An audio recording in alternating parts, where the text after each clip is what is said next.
I'm Alex Larson, dietitian, Ironman finisher, and host of Endurance Eats, the podcast where we break down the science of endurance nutrition and turn it into clear, practical nutrition advice to revolutionize how you think about fueling your body. So grab a seat, or keep moving if you're out training, and let's get started. Welcome back to the Endurance Eats podcast. Today I am talking with Carrie Tollefson. Carrie was born and raised in a small town, Dawson, Minnesota, where she was a 13-time state champion, 8 in track and 5 in cross country. Those 5 cross country titles established a national record for most consecutive titles, which still stands to this day. She's just incredible.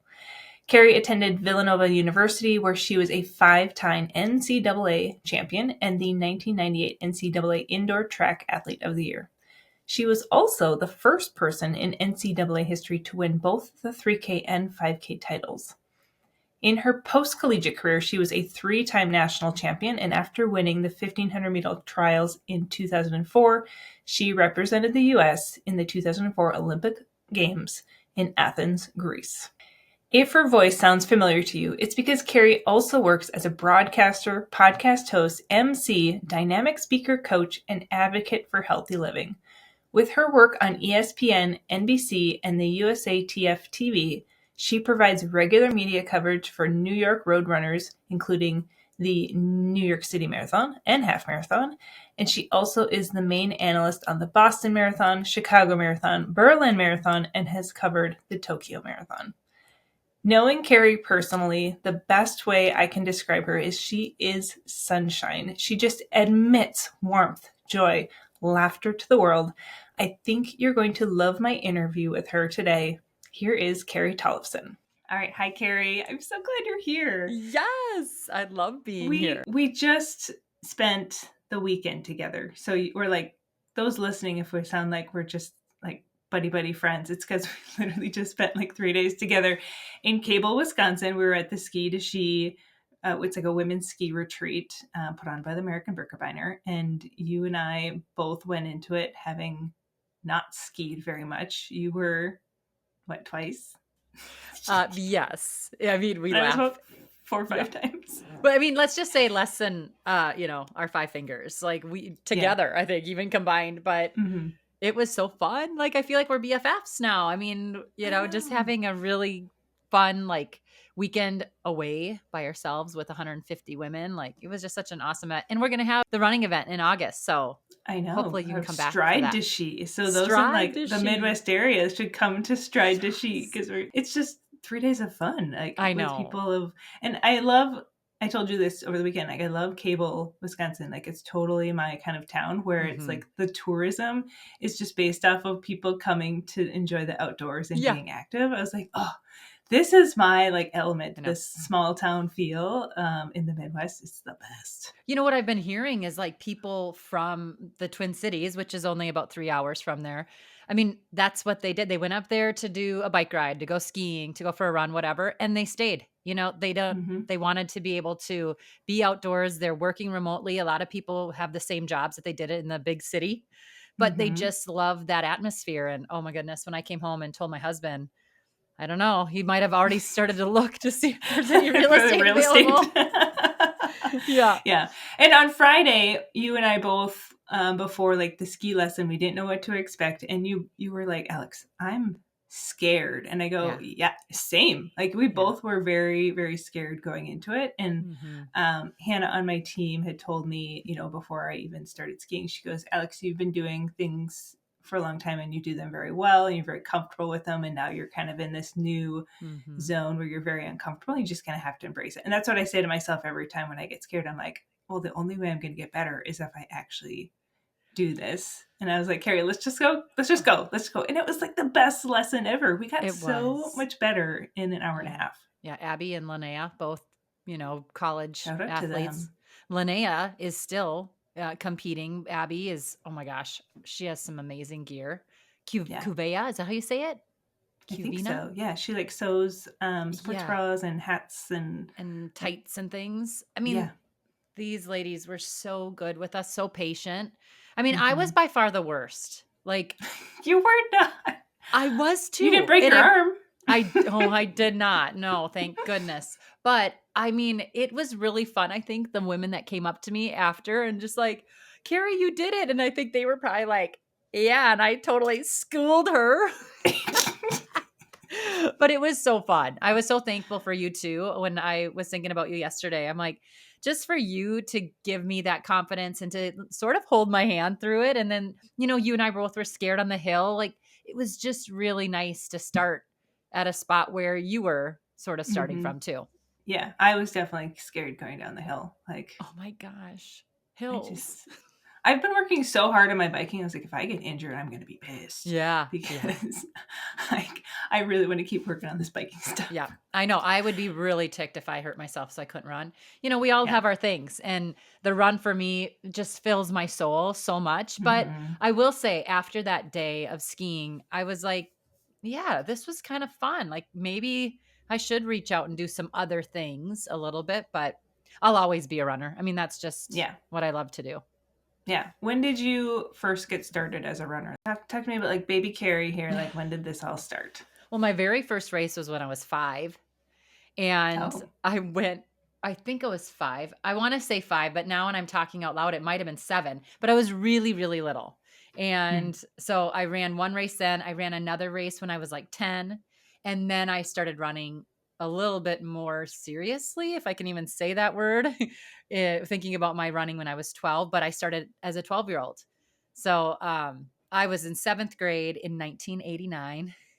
And my 2 older sisters had been really good athletes, and my oldest sister is very good in the classroom, also an awesome musician. So I wanted to be like her, but then my middle sister really took to sports. That was kind of her thing. So I just followed suit on all of it, played all the musical instruments I could find, tried really hard in the classroom, but also really wanted to be a great athlete. So when I was in 7th grade, my middle sister was a senior and I could be on the team with her, which is pretty unique. You can't find a lot of teams where a 12-year-old can be on the same team as a 17-year-old or 18-year-old. So that was naturally like the push for me to go out for cross country. Hmm. All right. So talk to me about your first race, because you were the keynote at Ski to Ski, so I know a little bit of your story here. So Yeah. I'm like, I want to hear about this first race and what your sister said to you during it. Yeah. Well, so I think just to give a little premise, like people saw me race and run the FIAD mile, right? The gym Hmm. mile. And I was fast, beat everybody, Hmm. boys included. And I had the Heck yeah. longest touchdown on on our playground. Like it was fun because even like my guy friends, I grew up in a town of 1,600 people in rural Yeah. Minnesota. Yeah. So Very small. we were family, everybody. And so I think even the guys in my grade were like, geez, Carrie, you're fast. Like, what's going on? I didn't really know. I didn't, Yeah. my parents didn't try to tell me at the age of 8 I was going to be a professional athlete like a lot of people do Yeah. nowadays. So, going into my first race, I was just like winging it. They said just follow Cami and follow Heather and like follow the older girls and go have fun. That was my plan, was to go have fun. It's the And we best had advice. yeah, we had like 7 girls out for cross country at the time. So all 7 of us got to run. So I get up the big hill in Morris, Minnesota. Anyone who knows Morris, there's this huge hill. And so I climb the hill. I love hills, running, not skiing. And I get up the hill and I have to tell everyone, like, I was pretty scrawny. I was this little girl, pretty fine, like features, right? Yeah. Paint And the picture of yeah, Carrie at I this time. know. And you saw a picture. It's for real. But I had real high bangs, especially when I slicked my sides up into a ponytail, like you'd leave half down and put the sides up. Big bangs. And I'd wear like frosty pink lipstick because my sister, Cami, I said looked like Marilyn Monroe. She kind of did. She had bleach blonde hair and she'd always wear bright lipstick. So I had to wear lipstick too. And then I had these big feet. But on top of that, I had huge buck teeth. Like, no joke. My teeth went past my nose, and I have a big nose, past my nose. Like they were the first thing that crossed the line. Like it wasn't like get the chest across. It was my teeth. So was not such a pretty sight. But I always tell people that because I truly believe I came up on my sister, who was one of the best basketball players in the state of Minnesota. She was always ranked. She was one of the best hurdlers. Just an awesome athlete. I came up on her shoulder and I didn't know what to do. I was like, do I pass my big sister who's this awesome athlete? Am I going to, die if I go by her? Like, will I make her feel bad? Like most people say, don't think, just run. But I remember thinking a ton on this tree line stretch above the hill while I was trying to sit and not let her know I was there. Well, I joke and say I think she saw my shadow because it was kind of, I don't know. Do you know Diary of a Wimpy Kid? Like I feel like I was Yeah. the big brother. You know how skinny he is and he's all out. Like that's who I feel like I looked like. A little awkward. Um, but she saw me or she heard me or something and she turned around and she got pretty ticked. Like she was like, "Go, Carrie, don't sit on anybody, just go." And I took off. I mean, I was like, "Oh my gosh, okay." She kind of startled me. She almost I think she said some swear words, which in our family we didn't swear too much. And Okay. so I remember thinking, "Ooh, she's going to be in trouble." And I took off and I ended up placing second in that race. Mm. And afterwards we went home, and as I, share with a lot of people, our family is super tight. And we have, three girls, my mom and dad. My dad was a college football player, super super good athlete. My mom never had the opportunity. She grew up before Title IX. She was just somebody that loves sports but never got to do it herself. Very active woman, but never got to be out there performing like we were. She performed on the organ and on the piano and did different things like that, but never got to perform in sports. So we would go home and talk about it. And that was the first time I got to share my thoughts on the race. Mm. What was so you talked about your family's very tight. What Hmm. was the like food dynamic as a kid? Like I'm always curious of like people's Yeah. food dynamics because everyone's a little bit different. Well, it was so fun because we did have quite a bit of emphasis on food in our family. We love Mm. to eat. And I tell you that because I think it'd be fun for you to hear how our family sat around that dinner table and we made special meals and Mm-hmm. we had great conversation there. And it was fun for us to eat. Like it wasn't something that we shied away from, or we had great relationships with food. I think there were times where, some of us maybe tried to be a little more restrictive, or we tried to Mm-hmm. do certain things to be better athletes. And maybe more so my oldest sister, if I can say that. She was a little bit more headstrong at times, so she tried different techniques, but we always enjoyed food, her included. Yeah. Um, I wasn't so good at that. Like you can tell me to go and run 1,000 miles a week and I would do it. But if you told me to restrict or to not reward myself with something good, I will not do that. Like there's Mm-hmm. no amount of miles you can tell me to run that I wouldn't run, but I can't say no to things that I love to eat. And I think that's how we grew up. We enjoyed it. And a fun story, I used to call home before practice, and this was on a payphone. I'm really aging myself, but we'd call home from the payphone, and the operator says, "Hi, Ginger." My mom's name is Ginger. "You have a collect call from," and then you say your name so they Mm-hmm. know who it's coming from. And instead of saying Carrie, I'd say Szechuan chicken or chicken Alfredo. And so What you wanted she, for dinner, yes. And but she my wouldn't take the call. No, then I'd hang up. So she didn't have to pay for it. She just knew what we wanted for dinner.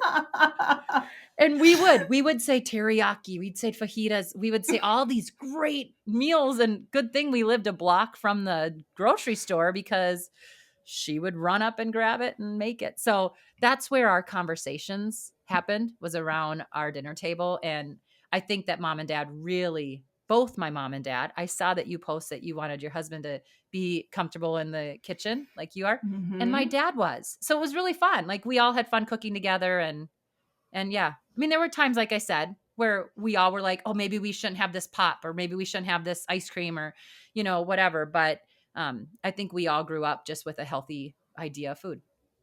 Mm. That's amazing. I love that. Yeah. All right, so let's talk about what was there a point in your running career where like early on where you were felt inspired that you were going to pursue the elite level? Well, I tell you about that conversation that we had after that very first race, because I think that race really kind of changed my outlook on how and what kind of athlete I'd be. My sister got home and we always talked about what went well and what didn't go well on that dinner table or at that dinner table. And that was that first moment where I was like, wait a second, I think I could be kind of good at something. And my sister said to me, Carrie, she repeated what she said in the race, don't sit on people and don't let people dictate your outcome. And I'll never forget that. First of all, I thought dictate was kind of a big word. Mm. I was like, did Cammie just say dictate? But I clearly remember it. And she was right. She didn't want me to let anyone else, tell me where I should finish or how good I could be or whatever. And so from that moment on, I started to get some confidence. And then, going through high school and then as a collegiate athlete at Villanova University, I think that's really where I made that big leap of thinking I could be world class and to be really good and maybe be like other Villanovans that made it to the Olympic Games. So I've watched the YouTube clip of you qualifying in the 1500. Yeah. I've watched it a few times. So I have lots of questions about it. And so those who are listening, I want you to pause and go to YouTube, type in Carrie Tollefson, 1500 meter Olympic trials. You'll find the video. And my first question is were you the favorite going into this? Because No. they didn't really highlight you in the beginning at all. And they didn't even interview you afterwards. I'm like, where's Carrie's interview? You're such a friend now. You're like, wait a second. What's going on, Where NBC? is my friend? Yes. Yeah. So what happened was I had run the 7th fastest time in U.S. history in the 5K. And everyone, my agent, my shoe company, everyone was like, Carrie, tell everyone to get their tickets. You're going to make this team in the 5K. But as an athlete, right, you don't know until you actually cross that finish line. And I was like, no, nobody is getting tickets to go to the 5K in Athens, Greece until I make that team. And so a lot of people had me favored for that race. Well, I ended up getting 6th. I was up there with 1,000 meters to go. And I just had a mental lapse and 2 women went by me and then another one. And I ended up finishing 6th. Well, the top 3 make it in the Olympic or to make the Olympic team. And I had the time standard, which you have to have, and you have to be in the top 3. And I had the time standard going into the 5K, but I didn't get in the top 3. So my main race was gone. So I came back and ran the 1500. So definitely was not one of the top favorites. I think people thought I had a chance, but maybe 5th or 6th even. That you'd be up there, but not winning it. Got it. So, yeah. So going in, even I was like, I think I can do this, but I have to run the perfect race. Yeah. So you drew the first slot, Yep. right? So you're right on the inside. Were you excited about that? Were you like, oh?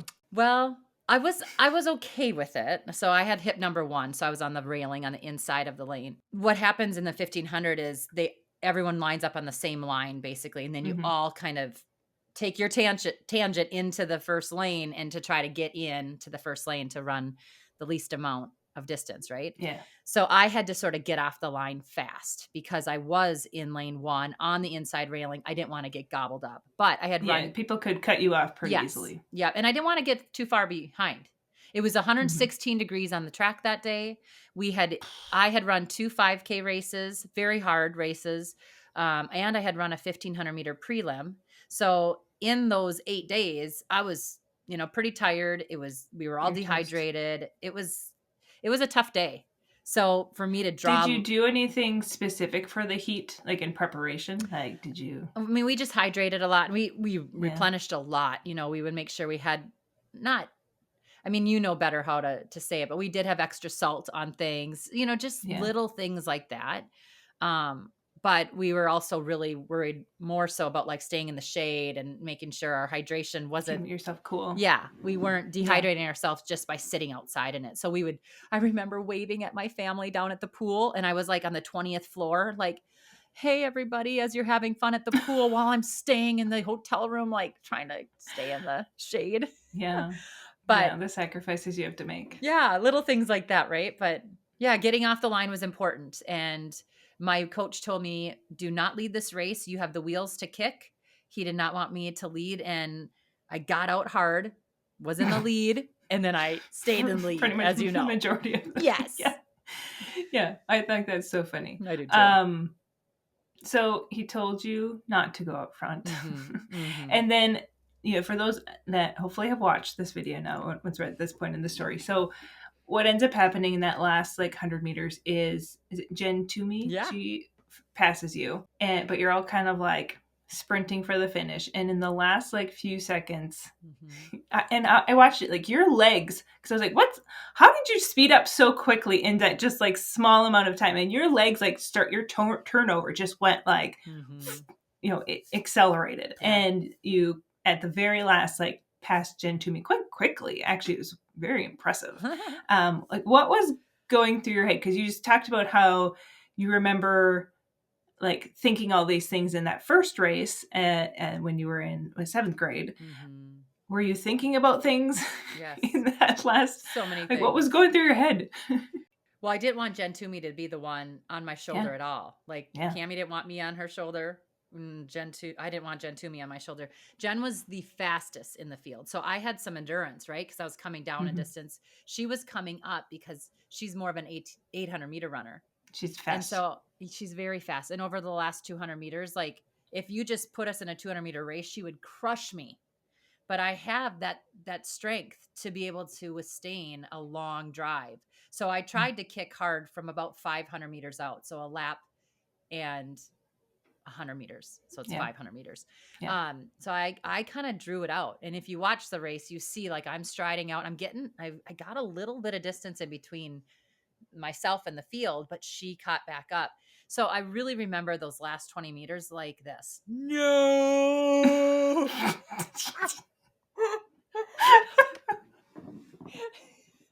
And the reason why I say that, I mean, really, she kind of started to come in. She was what they call rigging, she's getting rigor mortis. She was getting tight.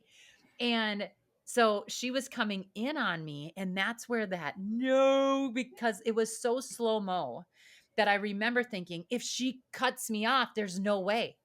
So that's why I chopped my steps so I could hold my position on the railing. And then I ended up getting sort of lucky and had enough to just outlean her.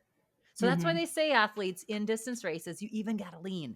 It's not just in sprints. And to be honest, Alex, that was probably one of the most important moments of my life, those last 20 meters, because I was the only one that made the Olympic team that day, because I won the Olympic trials. I had the slot to go because we only had the B standard. And I can get into what happened after.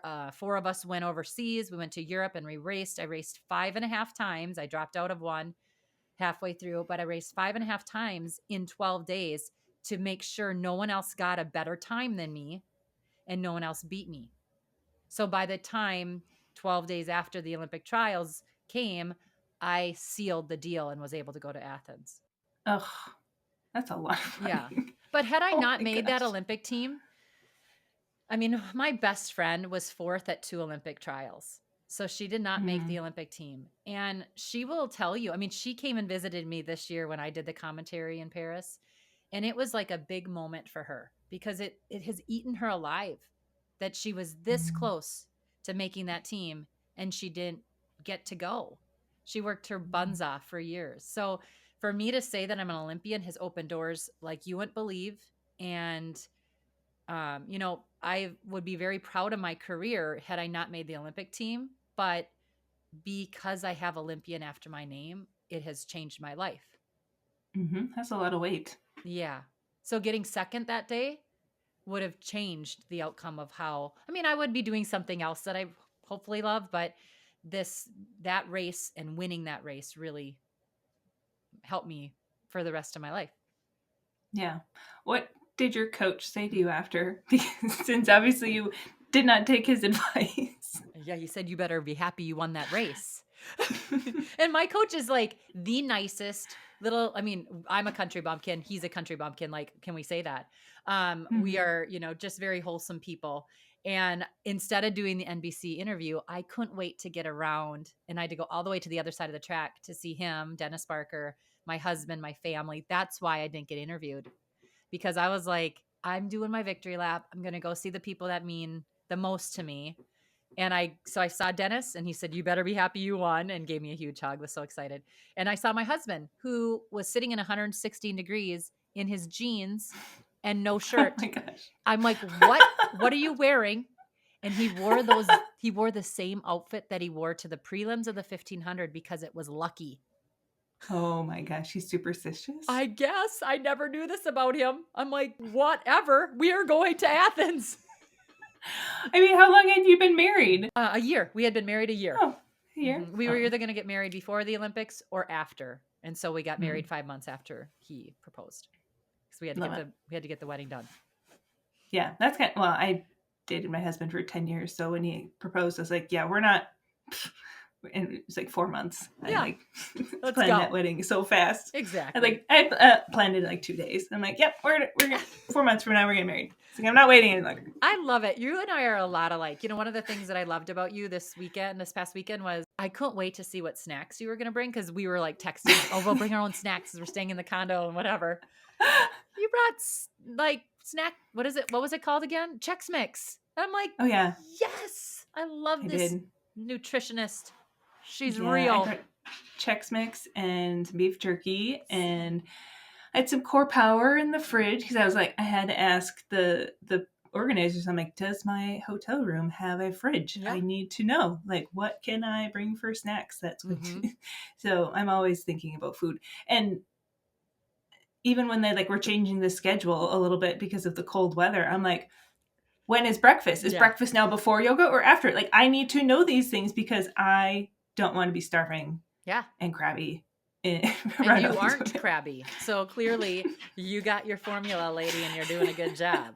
And when you asked me if at dinner you were like, Alex, do you ever get tired talking about food? And I had to think about it. I'm like, have I ever gotten tired of talking about food? I was like, I don't think I have. Mm-hmm. I think it's just my, like, I can talk about it all day long. It's what makes you tick. Like, we can talk running and endurance, and you love that stuff too. You love the sports side of things too. But well, I like bringing them both together. Yeah, but I can just see it in you. Like, it's fun to watch you work with athletes and other people that are talking to you about it because you're real. And I think that's what people love to see. Like, you didn't bring your own meal to this event. You ate everything that they were eating, and you know, I wanted more. Sometimes I was like, can I have seconds? And then they like weren't giving out seconds yet, and I was like trying to eat all of this. Like, I even had like my snacks for I leave for my kids in my purse. I was like, I ate all those too. I know.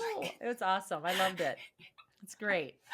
Oh my gosh. Okay, so speaking of nutrition, how did you approach nutrition then as an elite runner? Because this is a little bit different time. Mm-hmm. You know, I feel like nowadays it's a little bit more prioritized. I hope it's more prioritized at least. But like back then, how did you go about approaching it?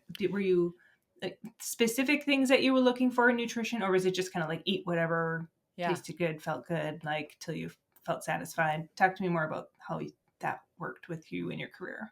Yeah, you know, I think I was lucky. As I said, growing up, we had good food. I mean, my mom and dad made good meals for us. And, you know, they weren't pushing fruits and vegetables too much. Like, it was always there. It was always available. And I can't remember really like eating too much for junk food, but we always had well-rounded meals. And they would try to ask us. We weren't punished if we didn't eat things. If I didn't like something, the only thing that I could get outside of the table was like a piece of toast with peanut butter or something like that. Was like, okay, if you're not going to do this, you can have a piece of toast, but we want you to try. So they are much better parents than I am. Actually, I am kind of a pushover when it comes to nutrition in my house. And it's one thing that I really have felt the pressure, but I also know that, and I think like you, if you don't find things that you like, it's not going to stick, right? So I have always lived that way, even as an athlete.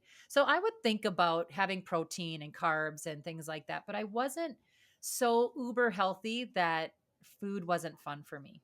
I mean, I love Chipotle. I love noodles. I would have Eggo waffles before my big races or my Those big. Are the best. I know, and I would have them before my. You big can get them workouts. anywhere. You can get them anywhere. I would have peanut butter and jelly like 5 out of 7 days of the week because I could travel to Japan with it in my suitcase and know if I couldn't find something there, which I love Japanese food, but you know, you don't know, or in Russia or wherever. You don't want to have anything too weird and new before a really pivotal race. Exactly. Yeah. Or even just like the amazing stir fries over there. Like, have a lot of sodium, or it can be a little acidic. So will that disrupt my stomach? So things like that. But when it comes to nutrition and looking back when I was an elite athlete, um, I think I was just as normal as you can find. And I think a lot of Yeah. elite athletes are. And I'm sure you can Yeah. speak to that way better than I can. But if you don't enjoy what you're putting into your body, it will not, it'll just trickle down, and workouts won't be as fun. And the whole picture won't be fun. And you have to have fun in order to push yourself the way you need to push yourself. Yeah. What were so you mentioned peanut butter and jelly. You mentioned, what was the other thing? Eggo waffles. Eggo waffles. Yeah. What other like favorite go-to meals or snacks like during, Uh-huh. those heavy training years were your favorites? Well, I love fajitas, and I would eat those for breakfast as well. I can eat stir fry for breakfast. I can eat, anything. I actually would prefer eating chicken fajita versus a omelet. Like that to Yeah. me sounds a little bit more appealing. I'm not an egg gal, but I do like eggs. I just don't love them. So I'd rather have a fajita. But I would have to say my go-to before races the night before was always like a pesto pasta. As I got older, I switched to rice. I found I didn't have to find as many porta johns when I would eat rice versus having carb or pasta. Thank you. So yeah, pesto pasta was my go-to. In high school, it was Alfredo. Michael they Scott. call it heart attack on a plate, right? I don't know why that always comes to mind, the heart attack on a plate, but it made my heart beat fast. It makes me think of Michael Scott from The Office when they did that 5K for rabies, and he pounded some chicken Alfredo right before the race. But I could do it, and I loved it. So, and you know what it did more? It got me into race mode, because when I had chicken Alfredo, it was a big night before a race. Yeah, those are kind of the things. I always carried graham crackers in my backpack because I like the taste of them, and they didn't disrupt my stomach if I was hungry. They're so easy. Yeah, I didn't like having a rumbly stomach, like doing a warm up. I didn't want to be full. So I threw something up, but I also didn't want to be hungry. So I always tell Ruby now, my daughter, who's 14, I'm like, have like a Pop-Tart or graham crackers or something like that in your backpack that tastes good but won't make you feel icky. Yep, and that energy is just going to go straight into performance for people. Such an important thing not to go into a workout hungry. It's just like such a disservice to your enjoyment of the workout, but also like you're able to put out so much energy and power. And I think this whole mindset of like going into a workout a little underfueled and like training your body to like suffer through that. I'm like, why would you do that? Like, you're like slowing down your progress. Yes, it is. Like it used to be such an old school. That. Yeah. Right. Yeah. There's still, I think, coaches that think that way. Because I had an athlete who started fueling with more carbs like in the first week working with her, and she had like second fastest 10K run she'd ever had, and that included the warm up and cool down. And she's like, "Do carbs work this fast?" I was like, "Yeah, they give you superpowers." And so like, just thinking of like that's just like a training run. Like imagine if we can keep getting faster and faster 10Ks. Like by the time she gets to the race, it's like easy to PR. Yeah, I know. I wish that, and I did see some dietitians and nutritionists over the years, but my issue was always that they thought I needed to fuel more. And I was scared of that. They wanted me to have a little bit more, and not scared of it because of weight gain. It was scared. I was scared I was going to get an upset stomach. Oh, yeah. Well, running is really hard. That's like honestly the biggest challenge is gut tolerance, and how is it going to feel when you have to put it all on the line. Right. And I do wish I would have learned a little bit more though, because I think I was underfueled a lot. And then you think, well, maybe that's why you couldn't sprint the last 600, know? Yeah. I mean, you're burning through a lot of energy in that race. I mean, just watching that Olympic trials 1500, I was like, holy smokes. I mean, you guys are, it's incredible. And especially in that heat, like that's a lot of stress on the body. The sprinters were burning their fingers when they were in the blocks. They would pour water on the track because it was so hot. And I'll tell you this, one of my favorite stories, I had such a headache. I thought I was going to have an aneurysm. No joke. I was like, I might have to go to the hospital after that evening. Like we went through drug testing and went and signed up for the team and did all these fun things. And I got home and I think I was just super hungry, but the one thing that cut it was a Coke and a double chocolate chip piece of cake. Like it was this mile high piece of Just chocolate cake, carbs. but I needed it. Yeah. And And that caffeine. took Yeah. care of it. But it was kind of like, oh, either I'm going to the ER, I'm going to have this chocolate cake and Coke. And that worked first. So that was good. Okay. So you interview a lot of professional runners on your podcast. Okay. Mhm. And I find working with kind of the everyday runners and athletes, they kind of idolize the professional runners and sometimes assume like, oh, they must like have it all figured out. When it comes to like nutrition and training, like what misconceptions are there out there like when it comes to professional athletes? Like what I to me, I'm like, you guys are just normal people. You're just really good at your sport. Like you have, obviously like good genetics. Mhm. There's like a mental piece that you've really figured out that you're able to work hard and be consistent with it. And like talk to me about like what misconceptions do you see that people have about professional athletes? Yeah, and I think that all professional athletes or elite athletes would tell you the same. I mean, we are very normal people. We work super hard, and I think that might be the difference. Is that we are willing to sacrifice, whether it's a better paying job or a lifestyle, to be the best we can possibly be. I'm proud to say I'm 100% alcohol free, drug free athlete. Was scared of a Sudafed. Like I didn't take anything for performance enhancing, but the one thing that I thought about putting into my body was decent food, but I still, like I said, I had pizza, I had burgers, I had shakes, I had milkshakes every single night. I still pretty much do. And did I have the world's largest one? No, but I treated my body the way that I wanted to treat it. I thought of it as that cliche of putting the right fuel into a Ferrari or whatever. Like food was fuel for me. So did I have a whole bag of chips sitting around? Yes, but did I sit and eat it on the sofa the night before a big workout? Probably not. Might have had a handful or a big bowl, but not the whole bag. So I think that us professional athletes, I'd rather say that we don't neglect ourselves as much as people think. There are some, yes. And I think that, if you have some sort of issue with food, usually it's not just performance based. There's something else that's happened. And we can't, if you want to neglect yourself of your calorie intake or certain types of food, usually you find yourself on the sideline. And nobody wants to be hurt. Nobody wants to be underfueled so much that can't perform. So I think if you believe that us athletes are doing it the right way, your belief is right. Like we are trying as hard as we can to get to the start line and to crush everybody around us. And then we go out and have a burger, and most people have a beer. I would have a burger and a milkshake. So, as much as we want to crush each other in the race, we also really love lifting each other up and having fun afterwards with food. Well, no wonder we're friends, Carrie, because that is totally what I would do. Is I would have a milkshake instead of a beer. Yeah, and then you can go dancing and drive everyone home. And they think you're like the best. I know. Being the DD. It's so fun. I know. I told you that my mom she paid for my ticket to a Bon Jovi concert because she wanted me to drive her home. That's so she great. could drink there. I love your mom. And so I got a free ticket to see Bon Jovi. It's amazing.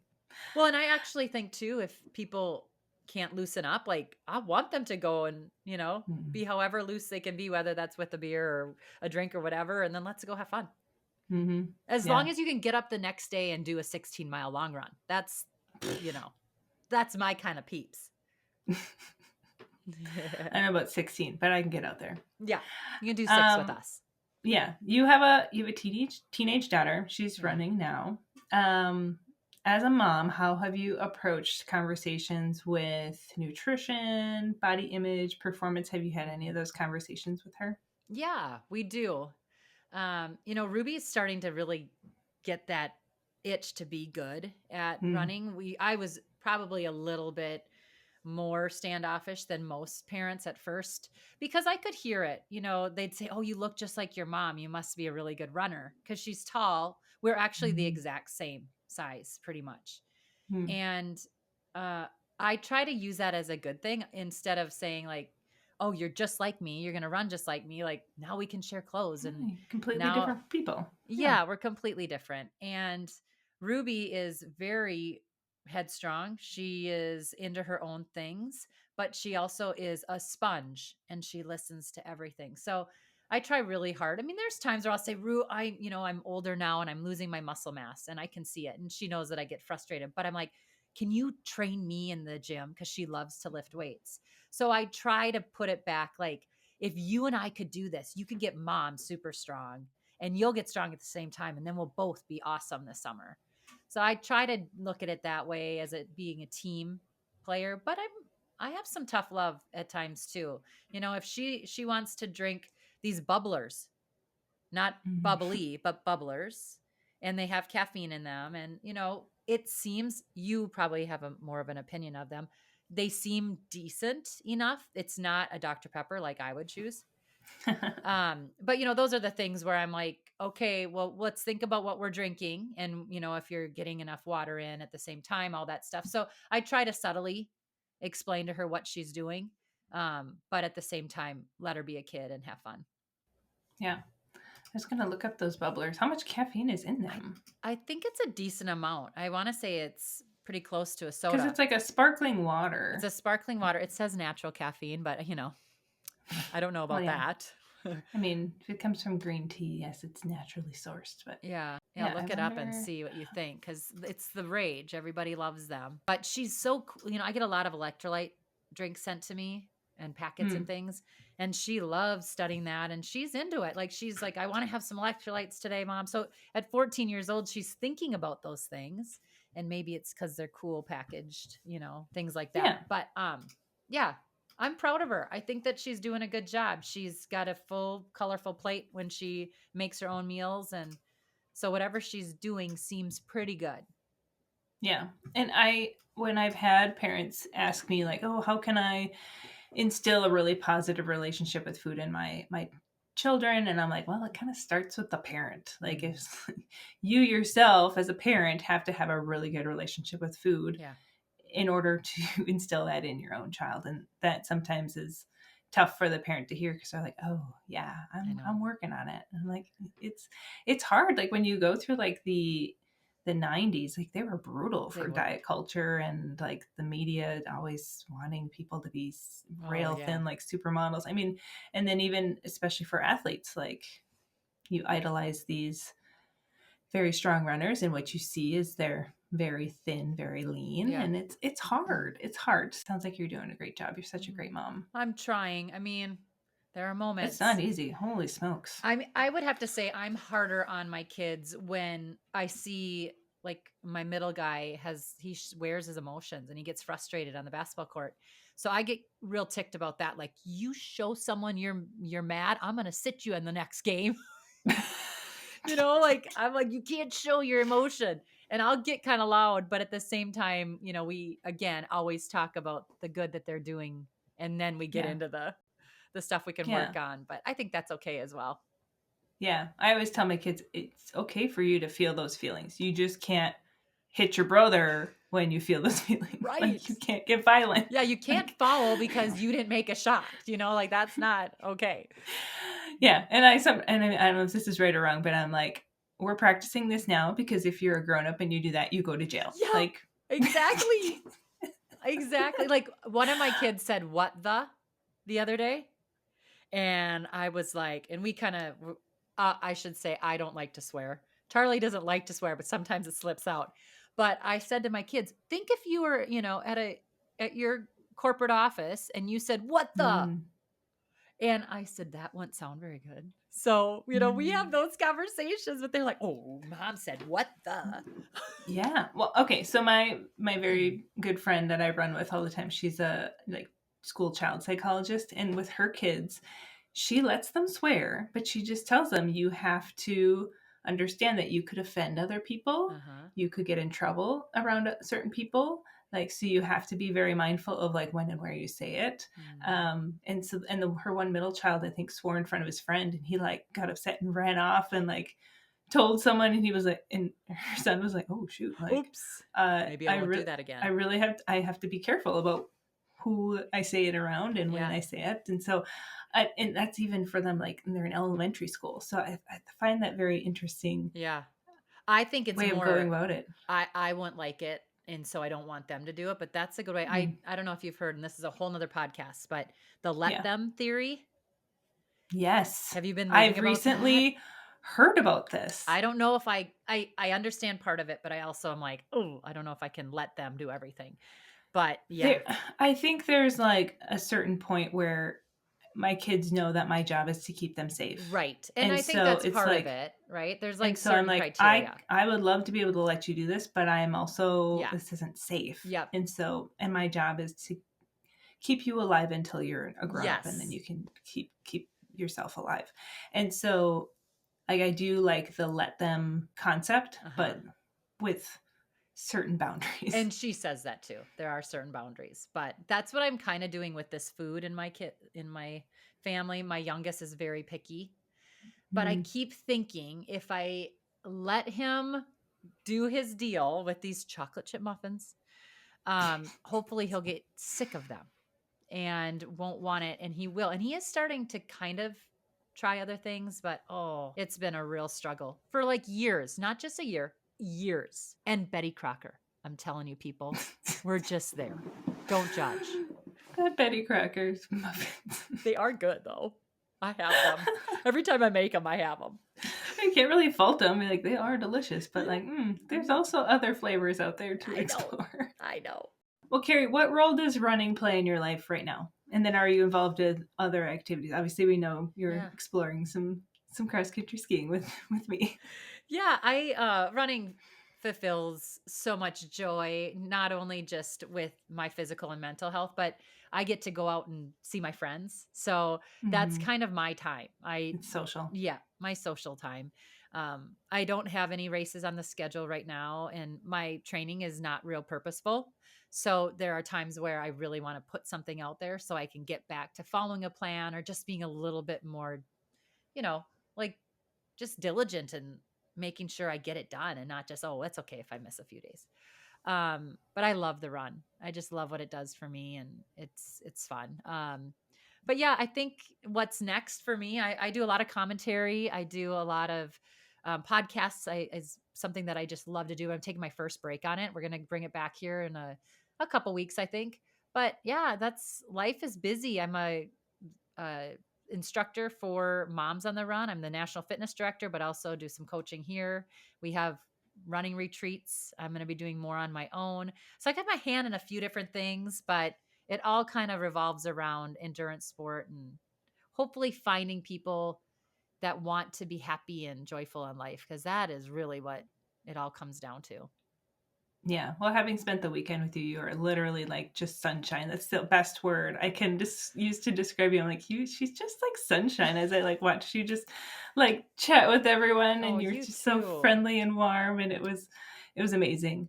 I'm hoping that I can convince you to get a gravel bike and come gravel riding with me. Ooh, that would be great. Do I have to clip in? I would love for you to clip in. You get just more power. You know me and like lack of control. I mean, think about it this way. If you're pedaling really fast and your foot slips off the pedal, it's really actually more dangerous, like to hurt your leg on the pedal trying to get back on. So like, that's why I like to clip in just from that aspect. And then you get a little bit more like you can pull like up and get more power. Yeah. You just have to remember, getting off, you have to unclip. And I always unclip both feet. Some people always just do one, and I do both just as like insurance to make sure I don't fall over. It sounds beautiful though. I mean, like just thinking of where you're going to go and what you're going to see. Like that's probably why I love the run so much. It's I'm sightseeing on foot. So you get to go and bike around, and it sounds lovely. I'm just a little scared of the clips, but my husband would just, how you like when my husband like carries wood in or like he's working on something, I'm like, ooh, you are hot. Okay. Like, I think if I got on a gravel bike or did like the Ironman, like Charlie likes to watch me run, but I think because that's his favorite activity, I think he would be like, girl, you're looking good today on your gravel bike. So if that's the incentive, maybe I should get one. You should. Yeah. Well, because these wrinkles are coming and everything else. Maybe if, maybe that would keep me young and spry in his eye. Did I just rhyme? I think I just, I think you did. I'm a poet. I don't even know it. Oh my God, Carrie.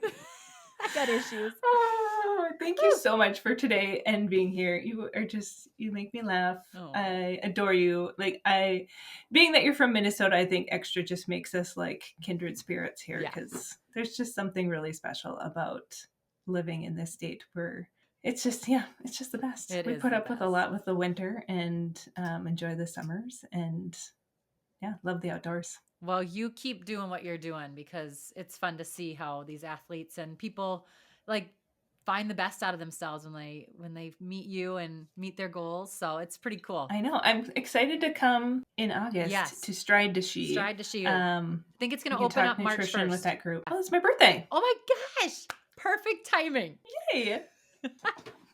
All good things happen on March 1st, I guess. Yeah.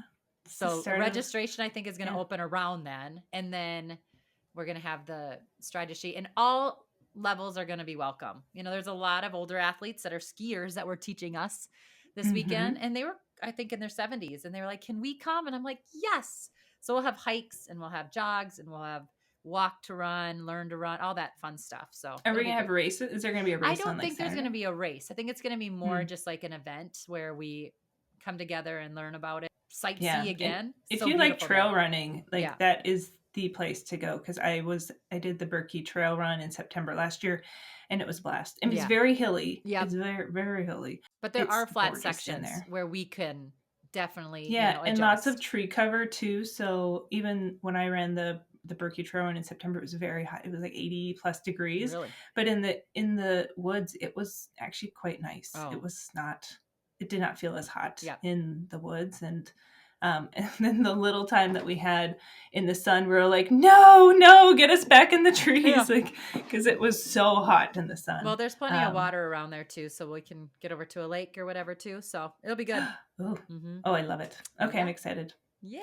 All right. Well, Carrie, again, thank you. And where can people find you? Instagram, your podcast, when it comes back out to your... Tell everyone where they can find you. Well, I'm most active, if that is even the word. I'm not as good as Alex on social.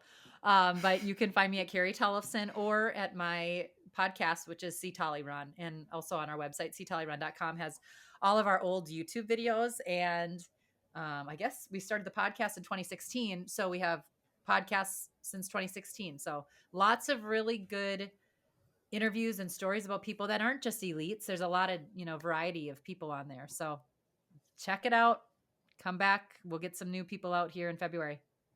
Yeah, and I was giving Carrie some ideas of things that she could share when she's out on the road at races, like behind the scenes. I think I'm so interested in that. So hopefully you guys stay tuned that Carrie will start doing a little more social media sharing of what she does all around the world with her race commentary. I'm taking note. I know. Okay. Well, thanks, Carrie. Thanks again for joining me for another episode of the Endurance Eats podcast. Make sure you're subscribed. And if you can, please leave a review, as it helps me continue to grow this podcast. And I will see you in the next episode.